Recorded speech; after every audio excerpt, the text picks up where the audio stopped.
Podcast, episode 4. I'm Devin Devon, and joining me as usual are Blake Bodenhammer and Brock Ferguson. And so today we have some things to talk about, mostly Pokemon. We started some Metroid, and there's a little bit of Smash Brothers stuff in there, as well as some miscellaneous things. So Blake, do you want to go ahead and get us started? Yeah, sure. So there's like kind of a lot of just random stuff going on in Nintendo news this past week.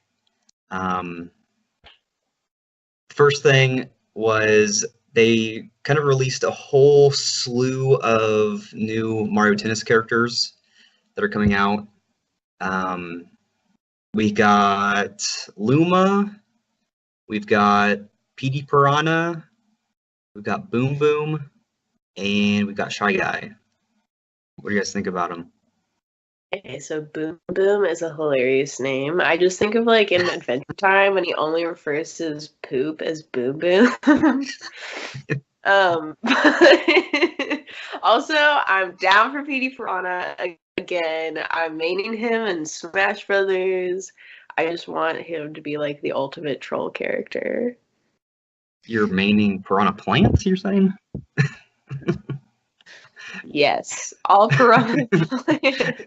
Everything Piranhas related. I'm the same, but with Luma. I'm glad that Rosalina is now a full-fledged Mario character, and now that Luma gets to break away from Rosalina's tyrancy. Sure. Tyranny. Yeah, that one. I'm just glad they're putting in these weird characters, and I hope it becomes the norm. I do too. I hope that like they keep adding things like PD Piranha, because like anything that's like non-traditional like that is just like awesome. Like he doesn't even use tennis rackets, he just uses like his big like leaf hands to hit the tennis ball. It's just awesome. I just want to point out that you're oppressing Pauline here, who also deserves a mention. Oh, did we forget to say that? Yes, we did. And Pauline. I always like just think she's like such a weird character. Just what? Like she's like just now coming back into the Mario universe, I feel like with Odyssey, she was like a huge part of it, that she's kind of just had like a resurgence, I guess. I wonder how long it'll last. That's the only thing. Yeah, it's like what even is special about her? Like she's like Peach, but just like a normal human. person. Yeah, she's like, hey, what's up?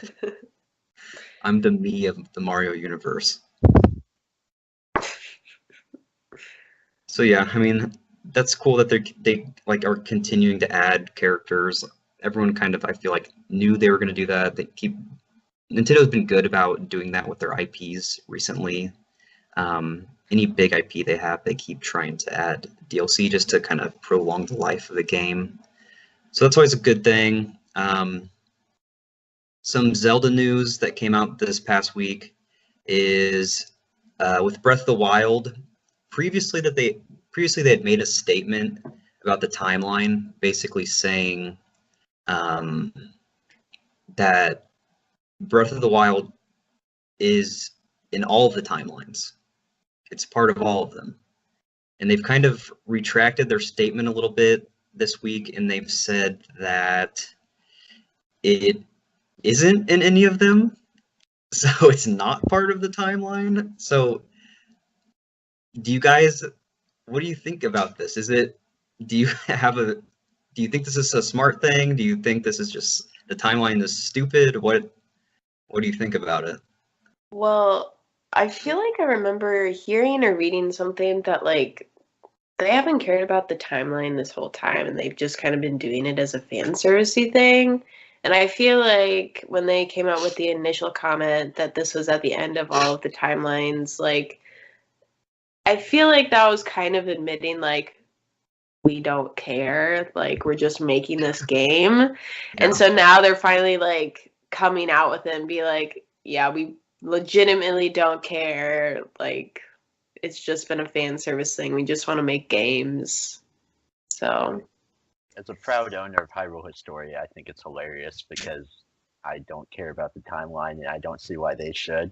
I think it'd be best if they come out with a Hyrule Historia 2 charge me another $50 for it and scramble the timeline completely again. Maybe split it into 5 lines this time. Just, to reiterate the fact that they don't care and it doesn't matter because they're going to make great games no matter where they fall on the extended timeline, if it exists. Yeah, and like even when they made the previous statement that it fell in all the timelines, they did a little bit of like timeline rearranging with some of the games. I can't remember what exactly they rearranged, but it's just like, yeah, it's not a thing. Like the timeline, it's literally fan service, which they also kind of said that this week. They said it's more about they just want fans to have fun and that the mystery of the timeline is almost more important than having a concrete timeline. Like they liked that there was like a secret lore of the Zelda universe that like players are constantly trying to figure out and kind of piece together with all these little details in the games. Which I mean, I think I would enjoy better than having just a concrete timeline. Right. Those reoccurring characters keep it as Zelda, and it's fun when they show up. I don't really care how they got from one game to the next or what the lineage was. I'm sure other people do, and they have fun figuring that out. But for me, it's just fun to see the little crossovers of things between the games. Yeah. That's all that matters.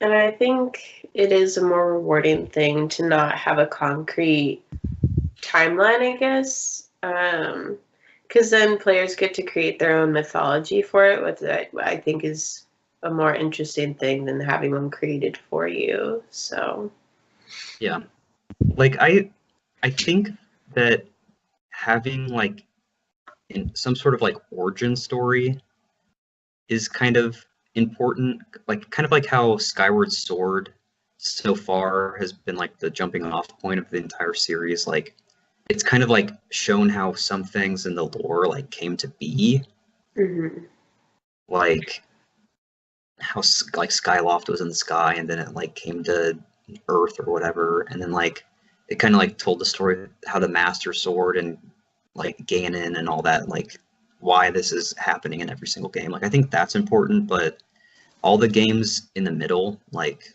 I could care less what order they take place in, because I mean like at the end of the day they're like episodic. Like the order to me really doesn't matter. You're in like such a specific period in each game that like they don't need a connection to me.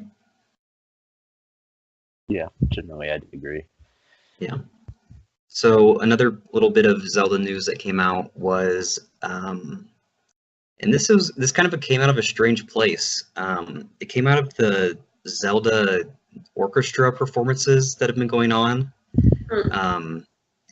I guess they said something there along the lines of that Skyward Sword is going to be apparently coming to Switch. And there's been multiple sources that have reported on this, so it seems pretty legitimate claim. So that's, I don't know, it's crazy. Like to me, it seems quick. Like I feel like Skyward Sword, like I feel like the Wii wasn't that long ago to me. No, it wasn't. Well, I mean, that was like with Twilight Princess, they came out with that release, like. Yeah, that is true. Yeah. But I'm all for Skyward Sword on the Switch. I really like that game. I know it's not one of the more popular ones, but the fact that it is an origin story is like super cool, and I think the art style in it was pretty good, and I can't wait to see it in like Switch graphics. I think it'll be really good. Because like I've noticed, if I go back and play it, even like a few years ago, it started to look kind of old. So I think it'll be interesting to see like those updated graphics and like how they improve those. Yeah. Go ahead. I actually think most people including me, would be most interested in seeing how they update the controls, because Yeah. Mm. I actually have zero complaints about the game itself. It's more about the controls when they went haywire. Yeah, And yeah. I know the Yeah. Joy-Con, the right Joy-Con has the infrared camera in it, and both of them have the accelerometer. I'm obviously they've got it all in there to replicate the specific sword movements and whatnot, but you know they're going to have to do it differently from the Wii. So I'm just wondering, Right. hoping that works out even better. Right. And I wonder how else they'll change the game, because like in the remake of, Wind Waker and Twilight Princess, like they cut out some stuff, and I wonder if they'll do anything like that with Skyward Sword.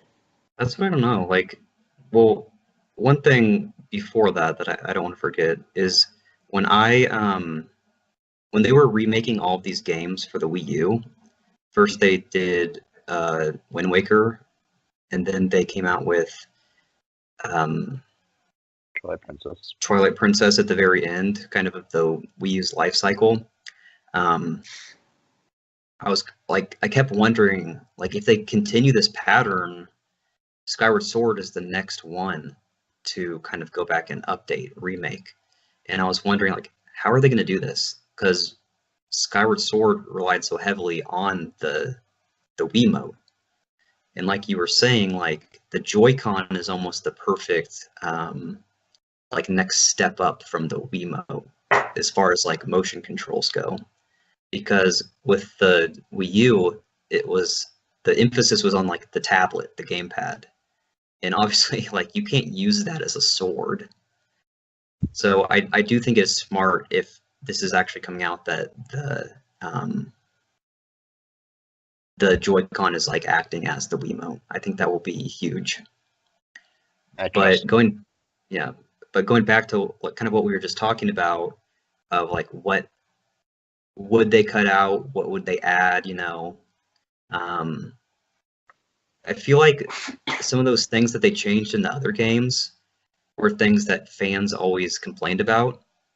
Like they changed in Wind Waker the sailing, they gave you like the fast sail, and they cut out some of the Triforce part at the end.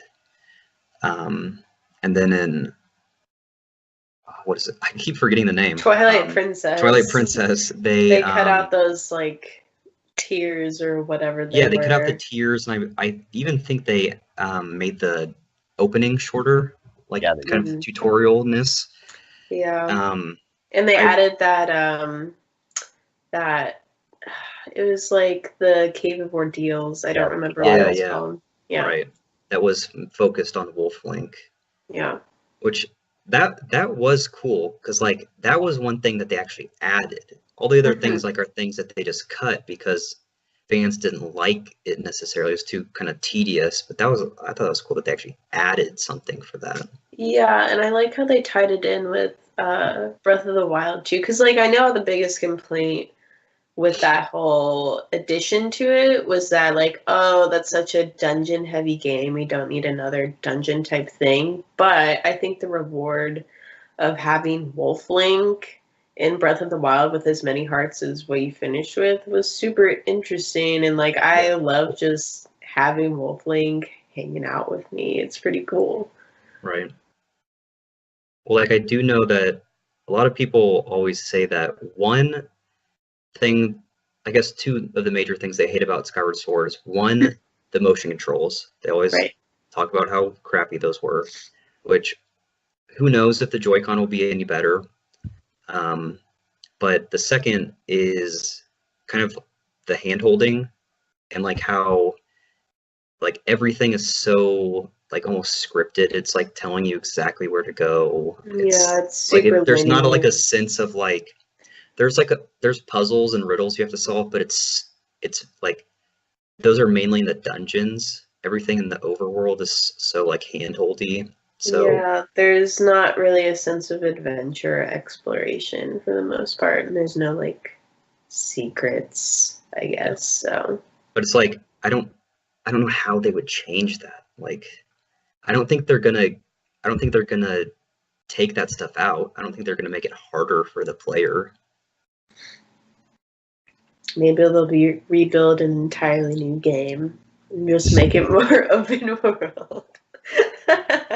If only. I wish. That would be awesome. Who knows though? I mean, like, it will be nice playing it again because with the new graphics will definitely be good. Like, Twilight Princess was definitely showing its age. Yep. It was good that they remade that, but I mean, like, the art style in Skyward Sword to me is kind of somewhat timeless. It's quite cartoony enough that it will just like look more polished. Yeah, Yeah. they can redo it, I guess, like they did Wind Waker, and it will look like a game released this year because Yeah. they're so good with specific art styles like that. Yeah, Right. and I mean, while I loved the art style of Twilight Princess, I did like how it seemed more realistic and like darker like that. It, like you were saying, it does show its age more when it is trying to be rendered realistically as opposed to a cartoon. Yeah. Well, that kind of does it for the recent Nintendo news. There's really not a lot going on except for some new game releases. So, Pokemon Let's Go just came out. Recently, we've had a chance to sit down and play it. How far are you guys? I just made it to the Elite Four. I'm pathetic. I'm just at Vermilion City because I like to enjoy my time. I just beat the Elite Four, so I went kind of hard on the game. Yeah, we've been playing a lot. Like, it's Yeah. all we've been doing. It's kind of disgusting. Well, it's like it's making me so like nostalgic that like it's like actually making me feel like this is how I remember the original games. So it's like it's literally taking me back to like me being a kid. This makes me feel nostalgic, but about a different game. It makes me feel nostalgic about Pokemon Coliseum, just like with how you play and it's like rendered in 3D and like it's open world like that. That's true. Yeah, so I really like that aspect of it because I've been dreaming of a Pokemon game, like a canon Pokemon game like that forever. So I've been really enjoying it for those purposes. Um, and I'm really excited to see, since this is supposed to be like a test game essentially for the Switch, I'm excited to see what kind of new world they can make in the Switch for Pokemon. Yeah. Because I know also in Pokemon, sorry, go ahead. You can go ahead. You're on a train. Keep going. Okay.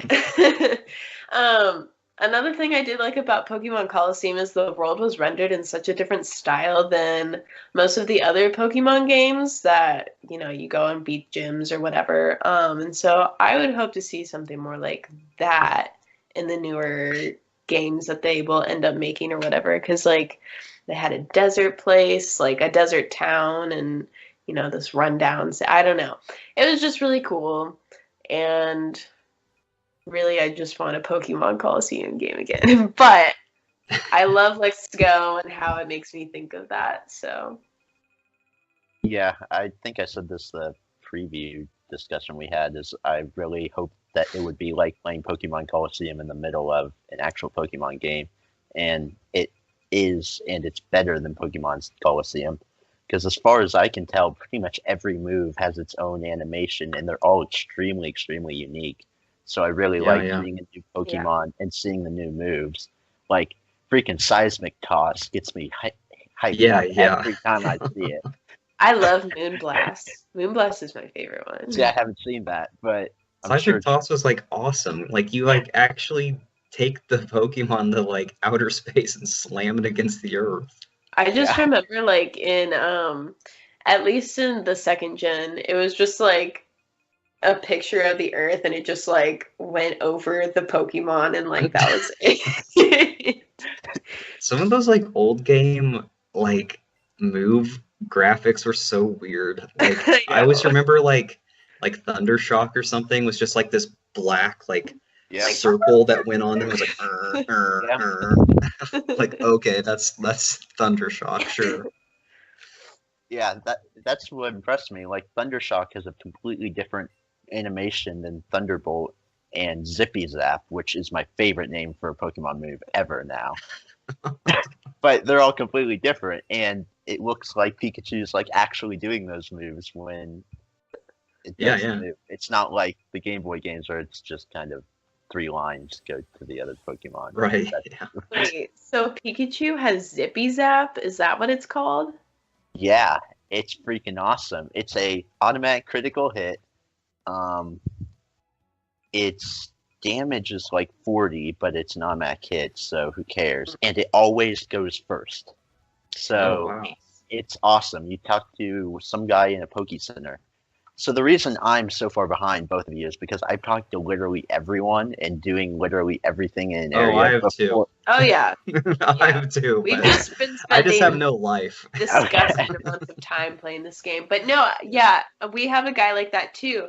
But Eevee's is called Buzzy Buzz. Yeah, Buzzy Buzz.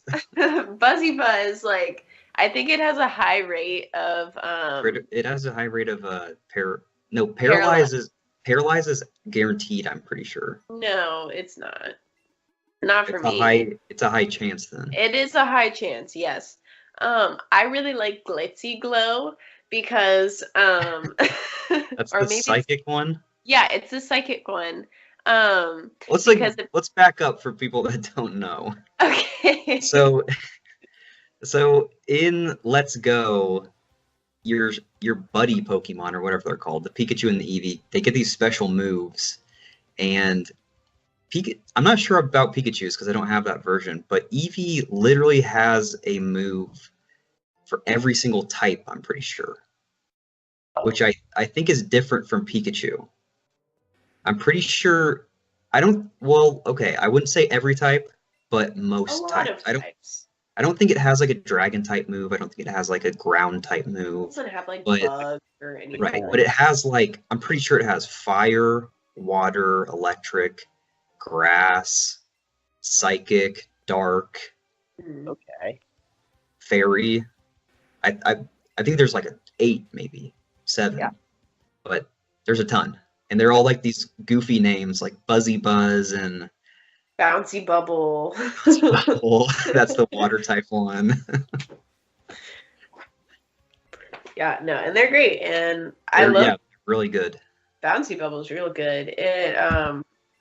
It saps the other Pokemon of its HP and like gives you some kind of like leech life or something. Yeah, heals you.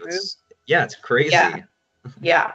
And like Glitzy Glow prevents or puts up like a light screen when you use it, so you're more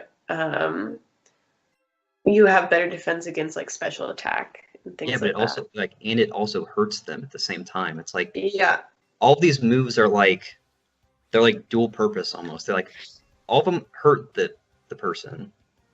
Yeah. But then like they either like burn them if it's the fire one, paralyze them if it's the electric, the water one heals you. It's like they have these like secondary things that are just like they're awesome.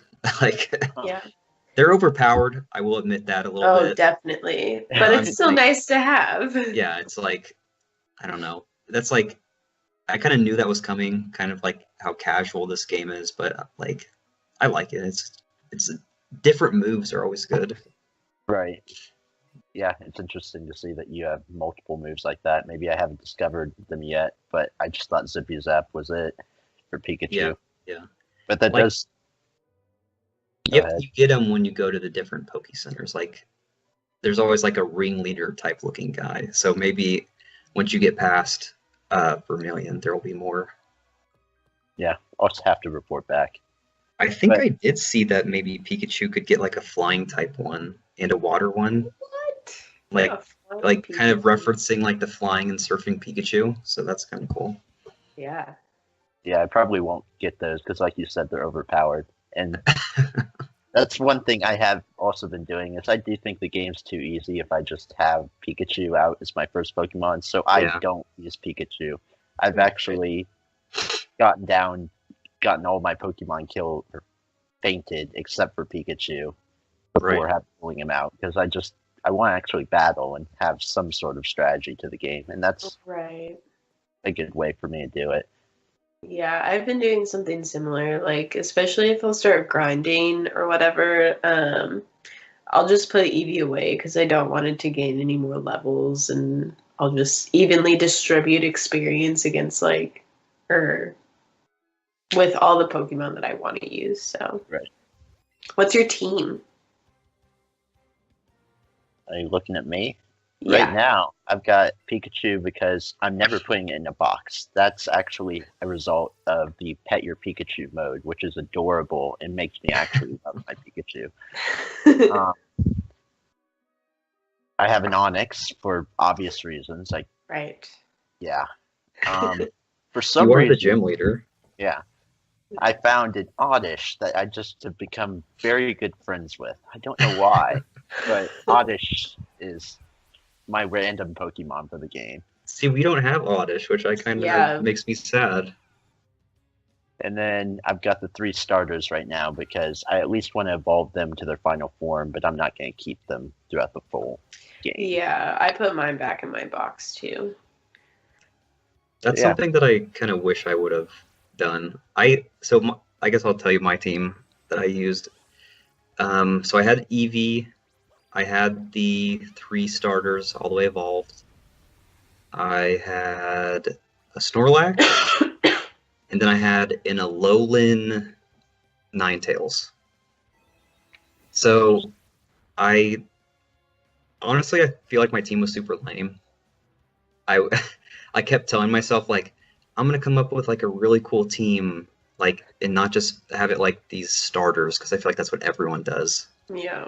But I was just like so like I couldn't like stop progressing through the game to like actually like sit and think about like what my team should be. So I was just like, well, I guess I'm just gonna beat the game. Like I'm just ready to beat this. I want to beat it so bad. Well, now you can just make a team for like if you battle with friends or something. So. That's what I'm thinking. Like now I can, I don't know. I'll make like my dream team. Yeah. So my team right now is, well, I guess Eevee, but if I'm not using Eevee, it's Alolan Ninetales, regular Ninetales, shiny Wigglytuff, shiny Chansey. I'm really proud of them. They're the first shinies I've ever gotten, ever. So I'm really excited about them. Dragonair and Clefable. So a lot of pink, round Pokemon. I didn't know I could hate a Pokemon team so much. It's a very Devon team. I love it. It's so great. And my Dragonair is about to evolve into Dragonite. It's really exciting. Even though I kind of hate Dragonite. Stop him from evolving. I know, but like all like defense gets better, attack power gets better. I don't know. We'll see. But yeah, I guess one of the things I'm really liking about this, it's a result of a bunch of different things, is I actually think I'm going to complete my Pokédex, which I have not come close to doing because it seems attainable. And because catching's a core mechanic, I'm actually going out and catching a lot more variety than I ever have. And because, like you kind of said, I want to build a team that's unique. And actually, after having this conversation, I might ditch Bulbasaur, Squirtle, and Charmander. Yeah. But yeah, I'm going to keep my Oddish all the way through, which is not something I would have done ever before. Well, I think they kind of are wanting you to do that. Like you said, with the catching mechanic is so different in this game, and just the encounters in general. Like the Pokemon being on the overworld, I feel like is such a game changer. Yeah, and I didn't think I would like it at first, but it's actually super nice, especially like if you're trying to chain shinies and you're trying to catch all 150. It's really nice to be able to see like what you're going after, you know? Right. Yeah. Like I was the same way. Like I thought I was gonna hate it to me, like, I'm so Pokemon is like so like core to my video game history that I'm like, I don't want it to change. Like, I feel like an old man or something. Like, I don't want them to change how encounters work because, like, just because I'm like that. But this was actually like a super welcome change to me. Like, I like seeing the Pokemon on the map. It makes the world feel like way more alive. Yeah. And like you were saying earlier, like how Pokemon Coliseum like was you could see like Pokemon in the world and like it's like just more like a cohesive like lived in world. Mhm. Yeah, I especially love that all the Pokemon don't just seem like they're randomly. How do I state this? They feel like they're actually flying around or walking around or whatever. They're not just, I don't know. They feel like they're living in the world. And even when they Yeah. appear, it's Yeah. not jarring or anything. And then that comes back to when you go back into a town. Now all the Pokemon that were crappy sprites in the original are the full models. Yeah. And it builds that cohesive world. And another level to that for me is seeing like Nurse Joy with her Chansey and Officer Jenny and the anime characters fully represented in the world. Yeah. Too. Like, Yeah. this is what I'd imagine that world is. Right. And I really love even the weird Pokemon. Like, one of my favorite ones is you go into this lady's house and she has an Onyx and it's going off screen because Yep. it's so big. Yeah, that was so weird at that part. I was like, I think the first time I saw Onyx, like I think I saw it in like the Brock battle, but then I think that was the first time I actually saw it like in the world, and I was like, okay, it's just in this woman's house. Yeah, we didn't Like, and think they're at actually gonna first- model it that huge. Yeah, we didn't think they were actually going to model things as big as they really are, but I'm really glad that they did because it's more realistic for the world that we're in, well, that we're playing in, and also it's just like goofy because we don't expect it, Yeah. and like it just makes me really happy. Yeah, I forgot to say half the reason I have an Onyx still is because I took him out of his Pokeball and I got to ride him, and it's so ridiculous. Riding It is the Pokemon is the best. ridiculous thing. I didn't know you could ride the Onyx. Oh yes, Yeah. you can. That's so And it's cool. hilarious. There, Well, like there are like the riding animations are so good. I know. Like with like Devin got a Kangaskhan and she was showing me like It's so riding on that. good. Your Eevee rides in the pouch with the baby, and then And you ride ride on like his shoulder. it's like holding you. You're like on the shoulder. Like It's so good. I love it so much. And Snorlax's is my favorite. Have you seen Snorlax's? Don't spoil that. Don't spoil that. Okay, You it's have so to good though. ride on that. It It's is so good. I don't doubt it. But yeah, there's so many Just little like the things attention that to are detail working. is so Yeah. perfect. Yeah, that's the thing that's just made this game as special as it is. It's just all those little things are really special, and I like them. Have you noticed yourself avoiding tall grass even though it has no impact whatsoever on? Yes, I have. Yep. I've like just started like not doing that. Like, but during my playthrough, I was definitely like, I don't want to run into any random Pokemon. I'm gonna like try to veer my way around. Yeah. So you're saying now that you've beaten the game, you started not avoiding grass? Well, like it took me that long just to get used to because it's like so ingrained in my head that like if I don't want to encounter, I need to stay away from this like this section. Yeah, But it's not like that anymore. I just like that there are thoughts like that. I like that they are able to surprise you and keep you on your toes in terms of gameplay. Just like not having to worry about that is super nice. And I hope they keep doing changes like that because it has been historically one of the like least different from game to game. So I welcome more changes. So I'm excited for them. Are you saying you want the random encounters gone for good, even in your hardcore game next year? Yeah, sure. Why not? like you were saying, it's like making the world more alive, and I really appreciate it. And I like being able to see what I'm running into. It's not just like this thing being calculated behind the scenes. That's like I'm kind of torn now because it's like I do I it I don't know, like I like both now.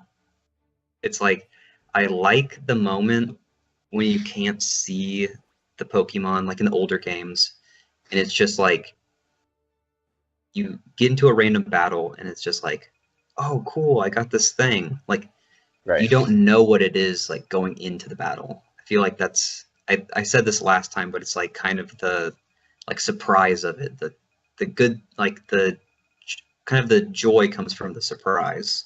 Well, I feel like I still get that though, because like it's not like I know what's gonna be in a patch of grass when I like walk by it for the first time, because like Pokemon still have to spawn.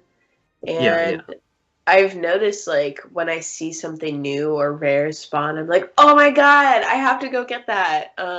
Yeah. Which I feel like would be more like how it would happen if Pokemon were actually real. You just like happen to look over and there's like a Chansey off to the side and be like, oh my god, that has to be mine.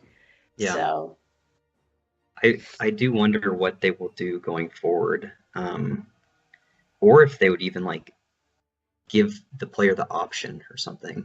That's something that I've been thinking about. Like, I don't think they would in Pokemon, but I would like, what if there was like some sort of option that would be like, because they have strange options. They have like options where like you can't switch Pokemon after your like opponent's Pokemon dies and things.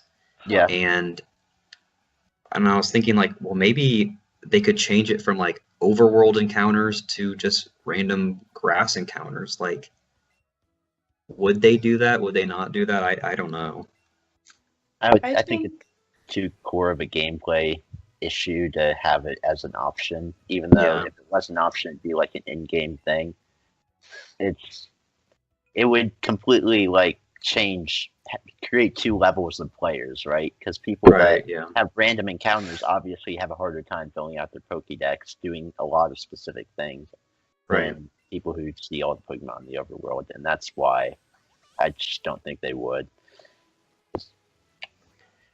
Yeah, I mean, it definitely would create like a sort of divide, but I feel like that is like too core of an element to put as an option. I just was thinking about what if, like, who knows going forward what they're gonna do. So, have either of you been having problems catching Pokemon though, like aiming the Pokeball? Because sometimes I have a hell of a time just getting the Pokeball to like go to the left or even going straight. This does not register which way you move the joy somehow. I think we're losing Devin. Say that one more time. Catching Pokemon is hard. Oh yeah, so like, well, no, it's not that it's hard. It's just like sometimes the Switch doesn't register which way you're trying to aim, and so like I'll aim to the right and it'll go to the left somehow, and I'm like, how does this even happen? I didn't even move my arm in that direction at all. Yeah, I think for me, most of those problems were solved by making sure I had it flat when I press A to start throwing a Pokeball, to select, because that's when it calibrates it. But I have had that happen where you're trying to throw it right and it goes the exact opposite direction. I have no idea. When you press A, do you have it parallel with the ground? Yeah. Okay. Because like that is one thing that I was kind of confused about, because you know how the throwing little icon shows up? It shows the Joy-Con being like tilted forward. Yeah. I didn't know if you were supposed to hold the Joy-Con vertical on your pressing A, because like that little animation only shows it like vertical and then coming down. You're right. So I was like, I don't know when in the process it like is like when you press A, I don't know when it's like, okay, this is like your point of reference, then whatever movement you make after that. Because what was happening to me is I tried holding it like parallel to the ground, and I would kind of do like a backswing, and as I was coming back, it would like throw it, and I was like, okay, what the heck? Like, this is messed up. So I started holding it vertical, pressing A, and then just throwing it forward, which seems to be working for me. It's when the Pokemon are on the like left or the right is when I have trouble with it registering. I've kind of like figured out you have to kind of do like this almost, it reminds me of like a follow through or something. Like if you're making like a basketball shot, like you kind of like have to hold it there a second. You like throw it and then hold it, and then that seems to work. Yeah, Who knows if any of that has any like bearing on anything? Yeah, it's kind of funny. I played in handheld mode for the first time today, and for that, it's like aiming an arrow in Zelda, right? Your switch becomes the gyroscope, and you literally just aim and press A, right? Okay, I did not know that, because I was going to ask if you had played that in handheld mode yet. So obviously, they think it should be easy to throw the Pokeball over to the left slightly if your Pokemon's, flying over that way. Right. But as we all said, it's not easy. And I wonder if that is maybe a simple lack of instruction, or the controls are slightly bad. Right. I don't know. So when you're in handheld mode, you just basically move the switch and then click A, basically? Yep. Super easy. See. Yeah, I'll have to try that out. The only other thing that I've seen like in handheld mode that is at least unique is like styling your Pikachu and Eevee's hair. Yeah. Have you seen that? I've not. So like we were looking at all the different hairstyles you can have. Basically, it's just, it looks so weird. It's like this like just a lump of hair right in the like in your Pokemon's forehead. Yeah. And you can have like mohawks, little sweeping bangs, curls, and like you can even have like an afro, which is kind of crazy. My Eevee has the cutest little side swept bangs. I don't know. I really like the hairstyling thing. I wish you could do that with your character. I think it's strange that you can do more like customization options with your Pokemon than your actual like human character. But I like it. I like having my Eevee have bangs. Who knew? I was kind of surprised on how little you can customize your character, like actual appearance. Not like you get a couple outfits of clothes, which is cool, but like your actual like hairstyle and stuff, I was surprised that they didn't add more for that. Because I mean, given the last few games, there's so much more customization you can do. But again, this is like a test run game. So I'm hoping that when they get to the next like new Pokemon, they'll have more customization options for both you and potentially your Pokemon. I guess. Like, it's not a huge gripe because it's like, who really cares? Like, right. You're catching Pokemon, you're not. It's not like a doll simulator, so. As someone whose last game was Pokemon Platinum, I couldn't care less, honestly. I was number one, hey, that looks not like me, but I'll pick it. And I'll play the game and be happy. Yeah. I was like, oh, this guy with dark hair, cool, I'll pick him. So yeah. But motion controllers, that's an interesting question. Now I feel like I have to go to the internet and see like if there is a consensus on how to throw the Pokeball left or right. Right. Have you gotten are you able to throw any sort of like curveball? Do you know? No, I don't think so.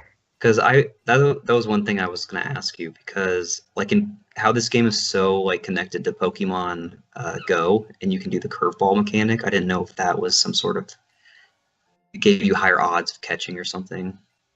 I was actually really disappointed to figure that out. I was hoping the Joy-Con like throwing mechanics would be a little bit more precise, I guess, and you could throw curveballs and whatnot. But I've tried a lot, and I did too. I've been like trying to like flick my wrist or something, like twist it as I was throwing. But I was like, Right. okay, I just look like an idiot now. Yeah. I will say though, somehow I still suck at throwing Pokeballs though. I managed to do it exactly the wrong times all the time, and I'm 8 hours or 10 hours into this game. Like Right. that Same. did not expect me. It on paper it should be the easiest thing in the world, but for some reason either I'm an idiot or it's not. Yeah, I It can't is throw a a little Pokeball hard. at all. Like, especially if it's a more active Pokemon, I just cannot do If it. it's Like like a flying Zapdos. Pokemon or something, it's just like it's gonna take a couple. Zapdos was driving me nuts. Blake was there when this was happening, and I was like, I don't know. I wasted so many Pokeballs. Probably Just use like like, 200. I literally did. I wid through 200 Pokeballs. It was Yeah, wild. it was. Um, Yeah, it was a combination of like I couldn't aim properly, and when I did, it was either like the motion controls were weird or Zapdos just like was going insane, and it was hard. It was pretty difficult, and I just have terrible luck when catching legendaries for the most part. Fair enough. people are gonna tell you to get good. I mean, probably. Well, I tried. Like Moltres, I got it in one shot, so I made up for it. Yeah, that is true. You just don't have good RNG. I guess. There you go. Any other new things that you guys noticed? Any welcome changes? Any things that you don't like? I like that when you shiny chain, like more rare Pokemon come up. I think that's pretty awesome. That is true. That is a kind of a nice way to kind of pad your odds of getting good Pokemon, rare Yeah. Pokemon, I guess. Yeah, because I mean, there's always like you can just sit there and wait for one to appear, but I think it's nice that if you put in this work of like catching a single kind of Pokemon a bunch of times, you can actually like simulate that waiting effect Yeah, and just like more rare Pokemon come out. right. Yeah. I'm wondering how much more attainable they are in this game compared to other games, because obviously they don't want to devalue the shinies to where they're not the Right. present they used to be. But I've been playing Pokemon forever, and I've literally never seen a shiny to my knowledge.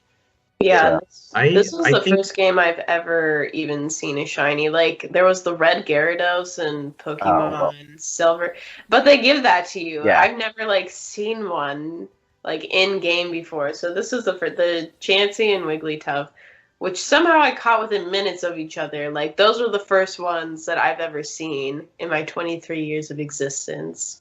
I've been trying to chain Vulpix, and I still haven't. I've caught like 100 Vulpix, and I still haven't seen a shiny one. well, that's the weird thing. It's like you were chaining Vulpix, but then that's while you were chaining Vulpix is when the other two shinies Right. appeared. So I had to break my chain for them, but that's fine. yeah. But I do think like the shiny odds are a lot higher than normal Oh, because like I did try the chaining a little bit just for the Nidoran males, and I was only on like a chain of 17 and I caught a shiny. So I was like, okay, cool.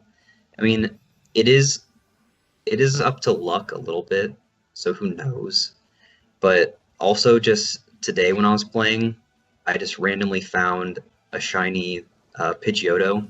I wasn't training, wasn't doing anything, which I feel like has never happened to me in previous games. Like I've gotten some shinies in other games from doing whatever the shiny mechanic is. It seems like it's always changing, but never have I just been lucky enough to just randomly get it. Who knows if I just have higher luck this time playing, but it does seem like it is definitely higher in this game.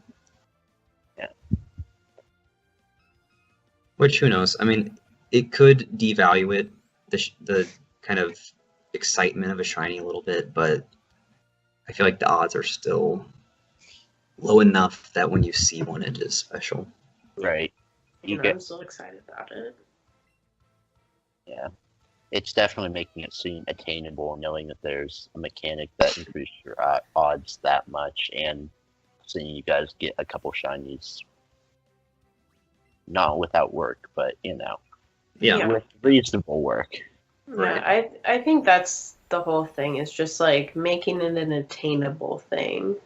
Like, it can be really hard and frustrating still, but like, I think giving people that extra chance is nice. Well, I think it also like it lets you get more out of the game, because like I feel like a lot of times in other games people are like, well, I could get shinies, but they're like next to impossible to get, so why would I even try? Yeah. At least in this game, if the odds are a little bit better, then it just extends the life of the game. Entices people, yeah. Yeah, so they get more out of the game. Well, anything else? Any closing thoughts? It's a good game. I like it. It's Yeah, alright. it's a game, I guess. It's awesome. Yeah, I do really like it though. I feel like there's still like a lot left that, even though I beat kind of the main part of the game, I feel like there's still so much that I want to do. I do want to fill out the rest of my Pokédex, because I am getting closer and closer. And then like even now I've unlocked the master trainers, which I want to at least do a couple of them. I keep like telling myself, oh, I'm going to go through and do all the master trainers, but I've heard those. Definitely probably won't do that, but it's my lofty goal. Yeah. I hope to beat the game, I just want to get a shiny Vulpix. That's all I want. I just want Vulpix, but it's an exclusive. Oh, yeah, it is. Yeah. Oh, shoot. Okay, well, Well, we have need to to do some trade. trading. Yeah. Yeah, we need Growlithe. We don't have Growlithe. Got lots of them. We have a lot of version exclusives that we need. Mm-hmm. I'll hook up with you guys later. Cool. So, I mean, we've also been continuing our basically playthrough of old games. Nest time! Yep. It's nest time, nest time. We need like a jingle. We need like a graphic. We need Brock, hook us up with a jingle. Nest week. time. You could have Ness from Earthbound or something. But we've so we played the original Legend of Zelda. We beat that. We've talked about that before. We just started playing through Metroid yesterday, was it? Yeah, yesterday. And so that was definitely experience. All these old games like are just like, I feel like I keep saying the same thing about them. I keep saying like, well, they're definitely different than modern games. Yeah. Man, do I have a lot of thoughts after what, an hour and a half? Yeah, we really didn't play it for that long, but yeah. I guess first thing that stood out to me is exactly like Zelda, it tells you absolutely nothing. So we spent at least 3/4 of our time just, trying to figure out how things were going to go, how things work. And that's not really a complaint. I understand that's how it works. But at the same time, man, does it make things difficult. Yeah. But the other thing I really noticed in how our short time playing is how different from Zelda it was, even though as far as like atmosphere and world and whatnot, like they created a completely different world and it feels different. And I guess I didn't really expect that. I just expected another adventure game, I guess. And it's not like that at all. Yeah, it's definitely not. It's like a hugely different vibe, which, yeah, I was surprised that they're able to do so much, just like changing the almost atmosphere with like so little, like thinking about the hardware that they had back in the day.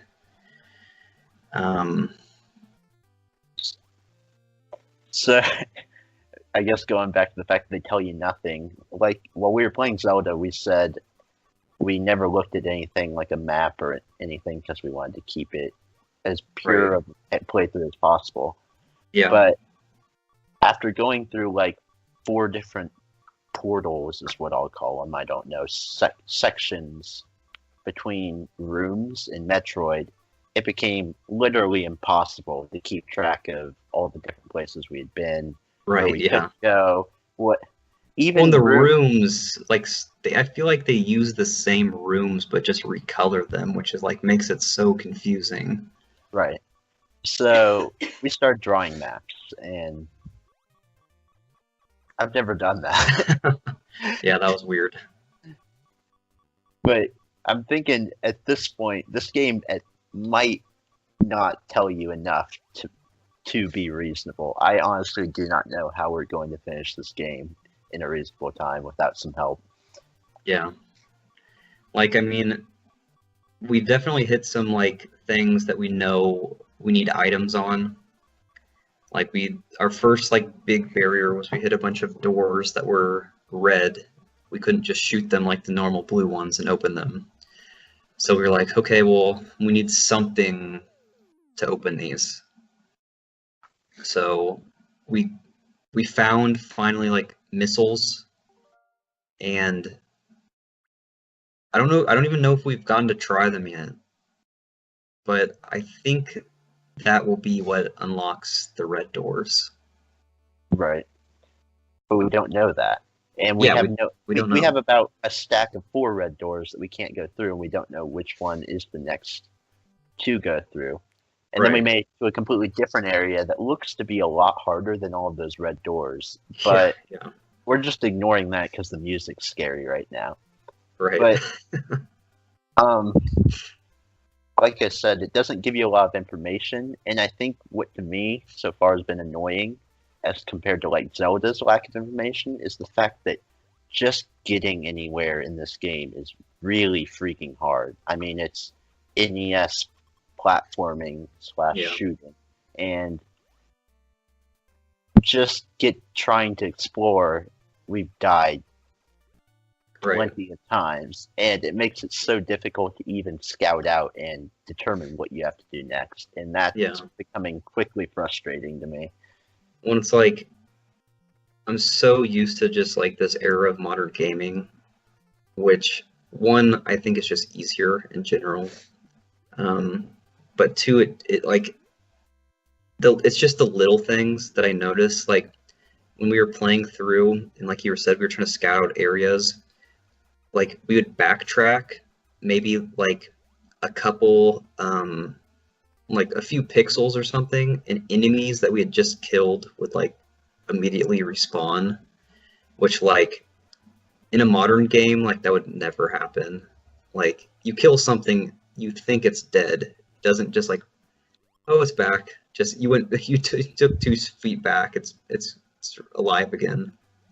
And how many times have we been killed by things while going between doors? Yeah, that was just like insane. Like we would open a door and it would be like the little cutscene of like you moving it, going to the other room, and there's somehow like we're taking damage when we can't even move. Just like, oh, okay. Like there's so many of those moments where you just have to be like okay with it. Like this is happening. This is an old game.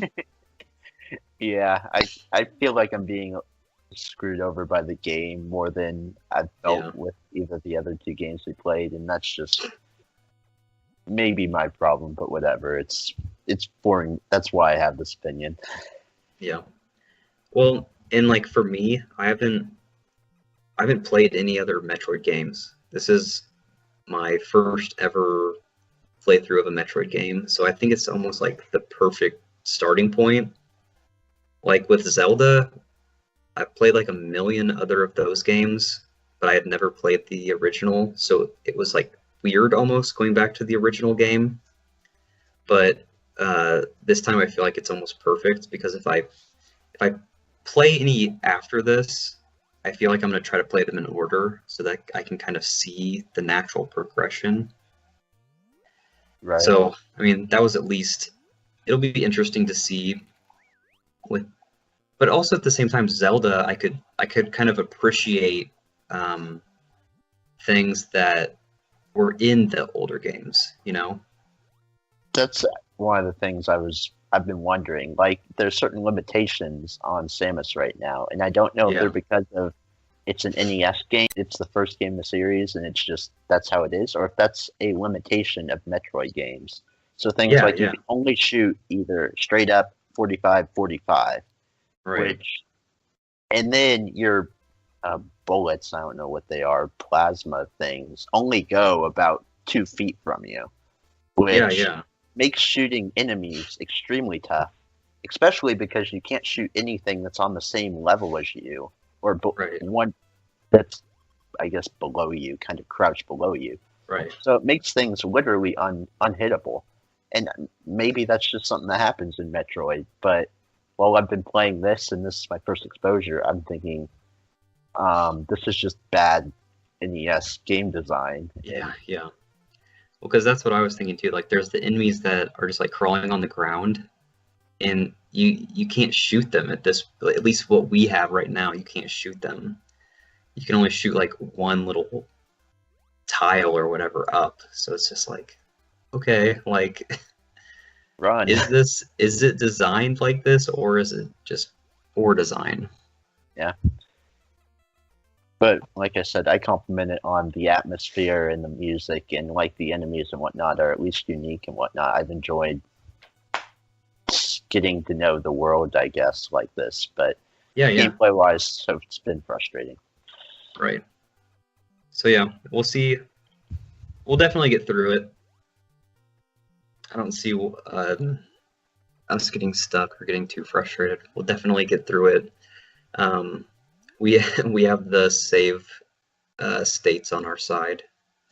You can always make the restore points or whatever. So we'll get through it at some point. We'll definitely update you guys.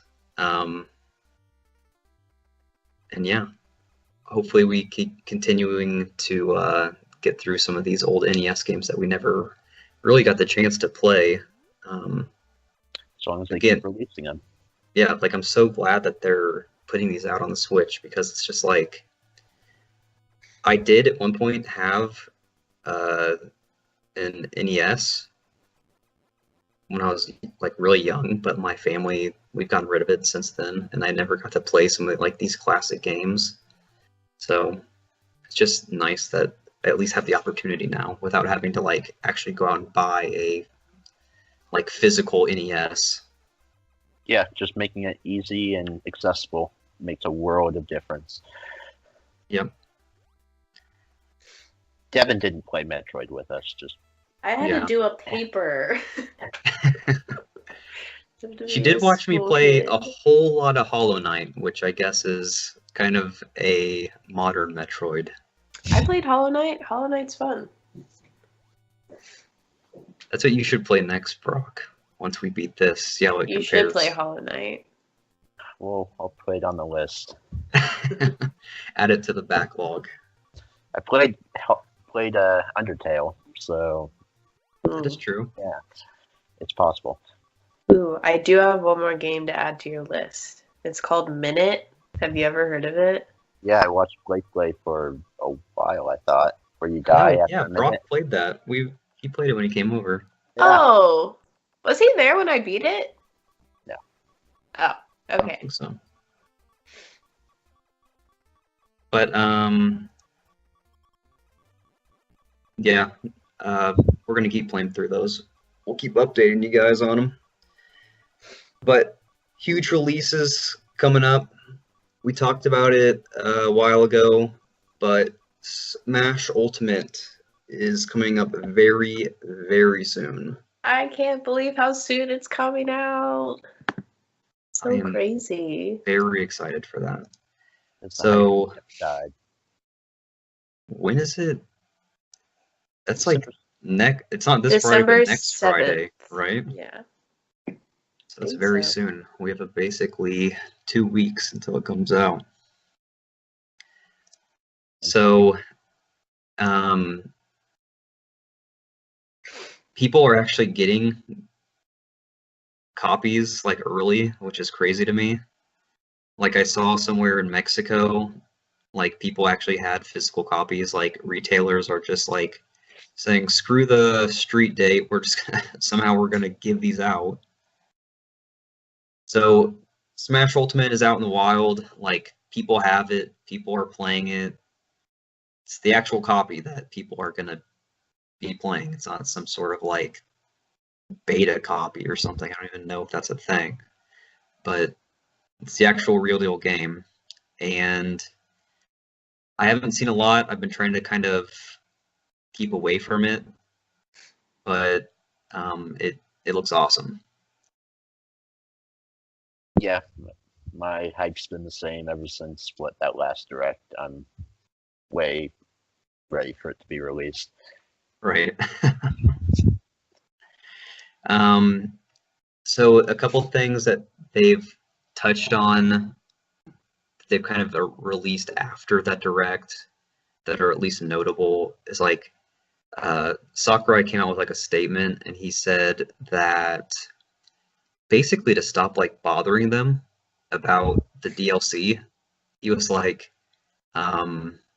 we really don't have anything more to say about it, and the characters are already like planned. Like, stop like spamming my Twitter with like what you want to be in the game. And I thought that was funny. Like, Smash fans are just crazy. Like you have all these things. Yeah, video game fans in general, I feel like, especially with Smash. Like, oh, you just have every character in every game plus more, but that's not enough. I don't know.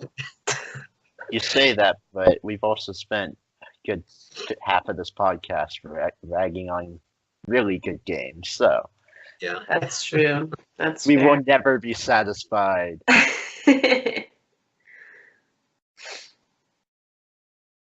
So yeah, DLC is like it's set in stone.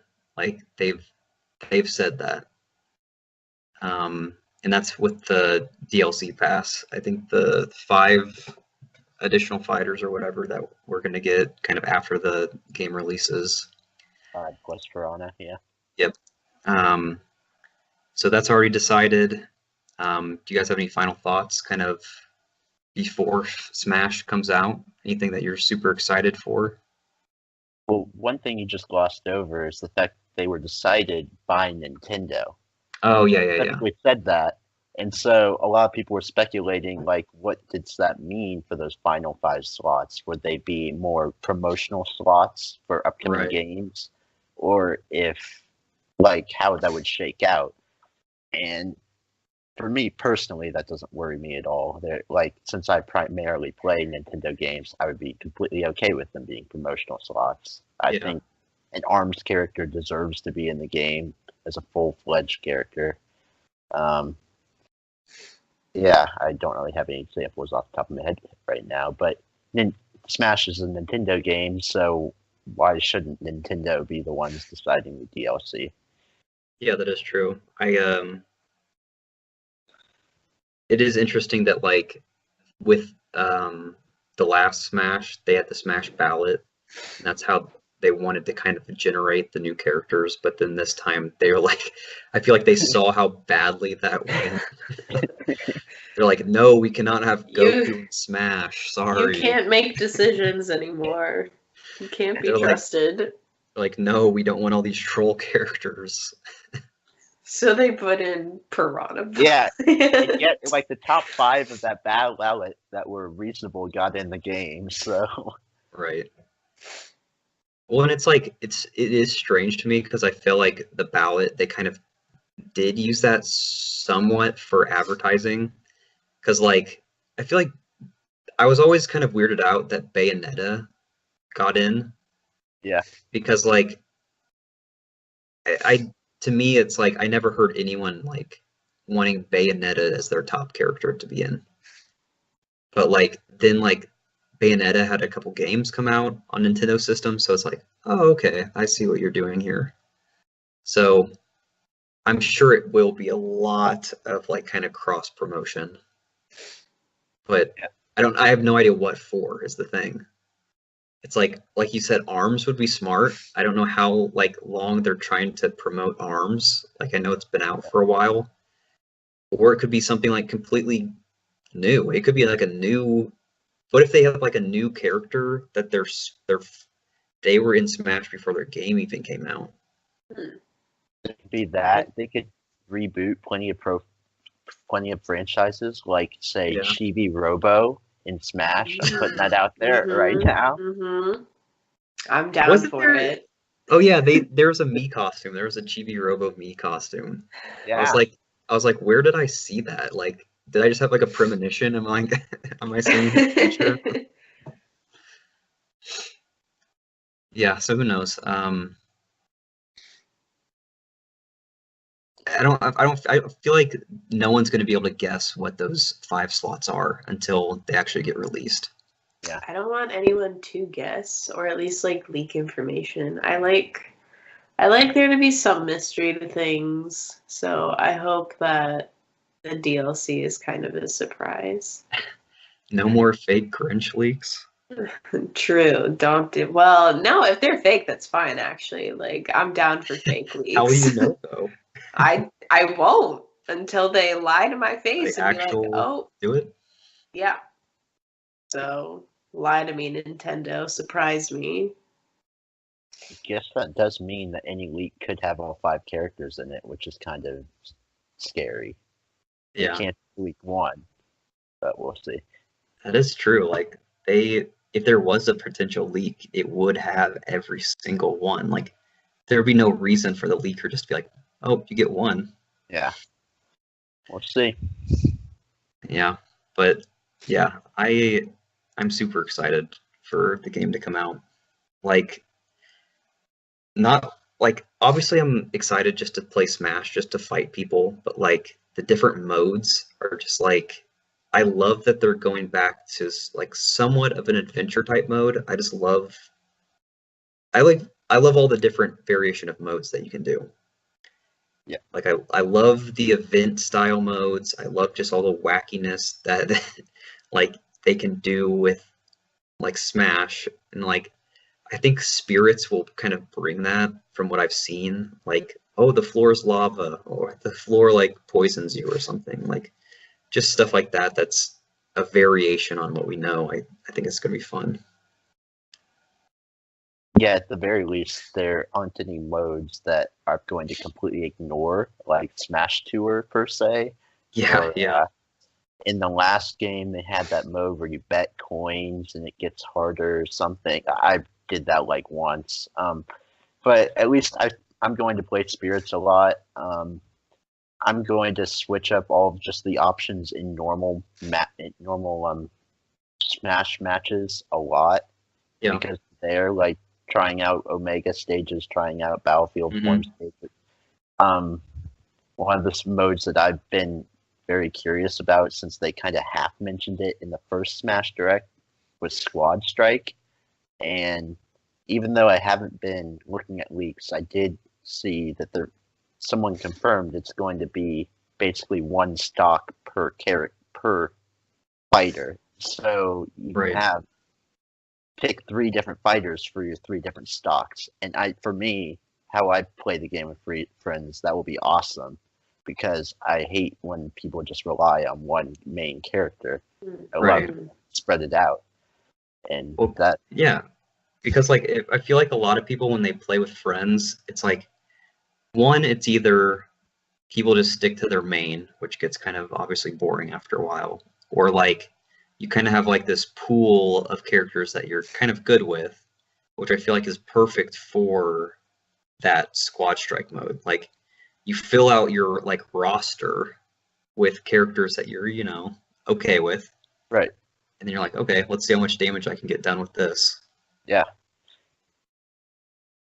And there's another mode where like characters get grayed out after you use them, forcing you to use all of the characters. That would be something That's really awesome. I like that a lot because when I first saw that, I was like, okay, this is good. Like this is gonna keep people from playing the same character over and over again. And like even myself, like learning new characters is always fun. So it's like Yeah. it like pushes you to try something different. Yeah. There's plenty. I just can't wait to go random character, random stage, and see what you come up with with so many characters, so many stages, so much music. Man, Right. my hype for the music. Yeah. Yeah. It's gonna be a good You can play it time. on the go. You can plug in your headphones and take I'm your gonna Switch be the with one you. person in America that does that. The one person. We'll have to get a picture of that, put it somewhere. We'll have to send it to Sakurai himself. See if he signs it. Will do. Any final thoughts on Smash? Other than that, you want it to come out right now?